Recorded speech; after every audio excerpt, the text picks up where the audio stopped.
नमस्कार दोस्त। पिछले वीडियो में आपको मैंने ये बताया था कि आपातकाल भारत में क्यों लगा था, इसके पीछे की क्या रणनीति थी, क्या वजह थी। आपातकाल 26 जून 1975 में लगा था और 21 मार्च 1977 में ये हटा था। आपातकाल के दौरान जयपुर की महारानी गायत्री देवी को इंदिरा गांधी ने जेल भी भिजवाया था। इसके पीछे की वजह क्या थी? पिछला वीडियो जो अब मैंने बनाया था आपातकाल को लेकर पार्ट 1, अगर आपने अभी तक नहीं देखा है तो जरूर देखिए। डिस्क्रिप्शन में मैंने उसकी लिंक दे रखी है, वहां पर जाइए, उस लिंक पर क्लिक कीजिए और वीडियो पूरा देखिए। ये इतिहास की वो घटना है जो आपके लिए जानना बहुत जरूरी है। जिस समय आपातकाल चल रहा था उस समय पब्लिक तो चुपचाप अपने घर में बैठी थी, लेकिन उस समय सरकार क्या कर रही थी, इसीलिए मैंने ये पार्ट 2 बनाया है। आपातकाल के दौरान इंदिरा गांधी भारत की प्रधानमंत्री जो उस समय थी वो आखिर क्या कर रही थी, इस वीडियो में यही बताएंगे। आपातकाल को लोकतंत्र में काले दिन के नाम से जाना जाता है, इसलिए ये घटना आप तक के लिए पहुंचानी बहुत जरूरी है। आपको ये घटना जाननी उतनी ही जरूरी है, तो वीडियो को आप जरूर देखिए और पूरा देखिए, एंड तक देखिए, तब आपको पूरी स्टोरी समझ में आएगी इतिहास की। तो चलिए स्टार्ट करते हैं। जिस समय भारत में 1975 में आपातकाल चल रहा था, उसी समय सरकार ने एक किले पर छापेमारी करवाई थी, जिसमें 7 टैंक सोना हीरा जवाहरातों से भरे हुए टैंक अपने अंडर कर लिए थे।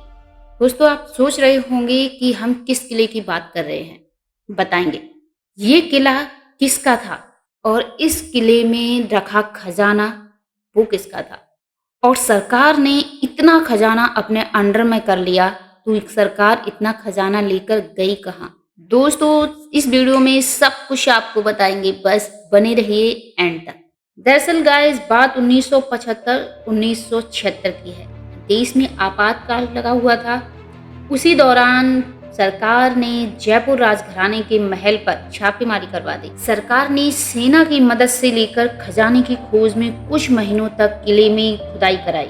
ये जो किला था वो राजा मानसिंह का था, और इसमें रखा खजाना जो था वो अफगानिस्तान पर हमला करके लाए थे राजा मानसिंह। जिस समय आपातकाल चल रहा था उस समय एक दिन के लिए जयपुर दिल्ली हाईवे को बंद कर दिया गया था। तब चर्चा ये चली थी कि केंद्र ने लोगों को धोखे में रखकर खजाना उस बंद हाईवे से ट्रक में भर भर कर दिल्ली पहुंचाया गया। जो चोरी करता है वो चोर अपनी चोरी को बताता नहीं है, चाहे फिर वो आम आदमी का चोर हो या फिर सरकारी चोर हो। सरकार ने स्पष्ट तौर पे ये मना कर दिया कि उन्हें किले में कोई खजाना मिला ही नहीं। तब सवाल उठा कि खजाना मिला नहीं तो फिर गया कहाँ। कई लोगों ने आरटीआई लगाकर सरकार से खजाने के बारे में जानना चाहा, लेकिन विभागों द्वारा इस संबंध में उनके पास कोई सूचना न होने का हवाला हर बार दिया जाता रहा। सरकार में भी चोर होते हैं और बहुत बड़े बड़े चोर होते हैं। इतनी बड़ी बड़ी चोरी करते हैं ये लोग कि अपने लोग को सोच भी नहीं सकते। ऐसा ही कुछ उस समय था। इतिहासकार ये बताते हैं कि अकबर के दरबार में सेनापति जयपुर के राजा मानसिंह प्रथम ने मुगल शहंशाह के आदेश पर अफगानिस्तान पर हमला किया, उसी अफगानिस्तान पर जहां अब तालिबान ने कब्जा कर रखा है। तब उस इलाके को जीतने के बाद राजा मानसिंह को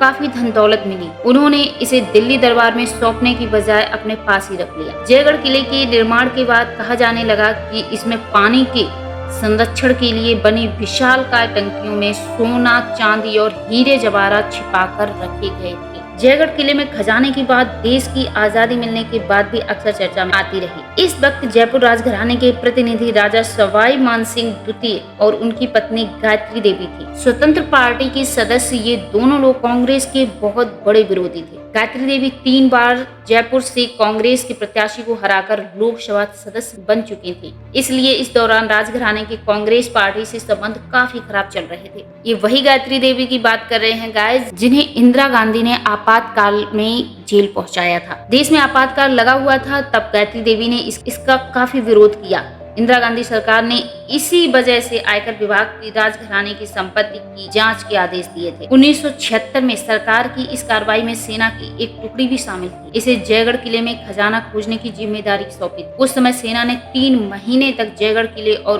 उसके आसपास खोजी अभियान चलाया था। अब भाई 3 महीने तो लगे ही होंगे। एक किले में रखे खजाने की बात है, ये कोई आम घर में रखे हुए सोने की तो बात नहीं। जरा सा सोना चांदी मिल गया होगा, हीरे मोती जवाहरातों से भरे हुए टैंक।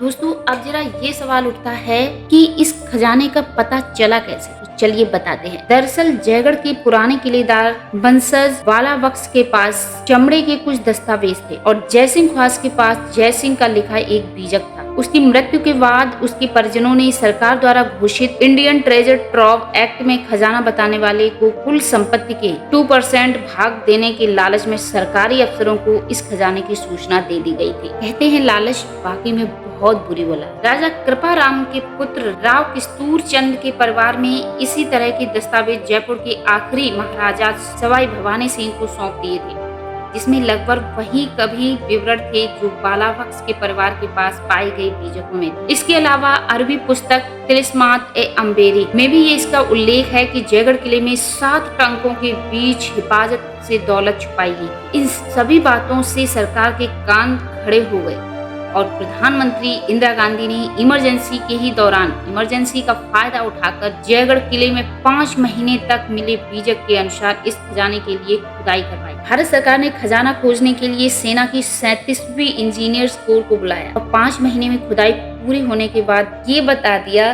कि 230 किलो चांदी और चांदी का सामान ही मिला है। राजा के पास चांदी। पब्लिक को कितना मूर्ख बनाती है सरकार और समझती है कि पब्लिक वाकई में बिल्कुल समझ उसके अंदर है ही नहीं। सेना ने इन सामानों की सूची बनाकर और राज परिवार के प्रतिनिधि को दिखाई और उसके सिग्नेचर लेकर सारा सामान सील कर दिल्ली ले गई। इस खुदाई में मिले सामान पर हमेशा ही विवाद रहा है, क्योंकि खुदाई के दौरान सेना के ट्रकों का काफिला जब दिल्ली लौटने लगा तो जयपुर दिल्ली का राजमार्ग पूरे दिन बंद कर दिया गया था और उसकी सुरक्षा में हथियारबंद सैनिक तैनात थे। अब जरा ये बताइए, जब पास में जब कुछ होता नहीं है तो फिर डर किस बात का था? क्यों हाईवे बंद कराया था और क्यों हथियारबंद सैनिक तैनात किए थे? भाई चोर कितनी भी बड़ी चोरी करे लेकिन चोरी का पता तो चल ही जाता है। अफवाह ये भी थी कि सारा ऑपरेशन इंदिरा गांधी के ऑर्डर और संजय गांधी के निरीक्षण में हो रहा था और ट्रकों का सारा सामान दिल्ली छावनी में रख दिया गया। हालांकि इंदिरा गांधी ने ये बता दिया सबको कि खजाना मिला ही नहीं। किसी के क्या कह देने से हम लोग ये मान लेंगे कि खजाना नहीं मिला? अगर मिला नहीं तो वो खजाना गया कहाँ? इसके जवाब में जयपुर राज परिवार का कहना था कि खजाने का एक बड़ा हिस्सा जयपुर को बसाने में खर्च हो गया था, पर दस्तावेज इशारे करते हैं कि मानसिंह द्वितीय ने अपने काल में जयपुर के खजाने के एक बड़े हिस्से को मोती डुंगरी में रख दिया और इसकी पुष्टि कर्नौता की जनरल अमर सिंह की डायरी से भी होती है, जिसमें लिखा था मानसिंह ने जयपुर के किलेदारों को बदल दिया और भारी मात्रा में सामान यहाँ से लेकर कहीं और ले। बताइए 7 टैंक सोने हीरा मोती जवाहरात से भरे 7 इतने बड़े बड़े टैंक सरकार बचा गई और झूठ ये बोल दिया कि खजाना मिला ही नहीं। अब इसमें कितनी सच्चाई है ये आप हमें कमेंट में जरूर बताइए।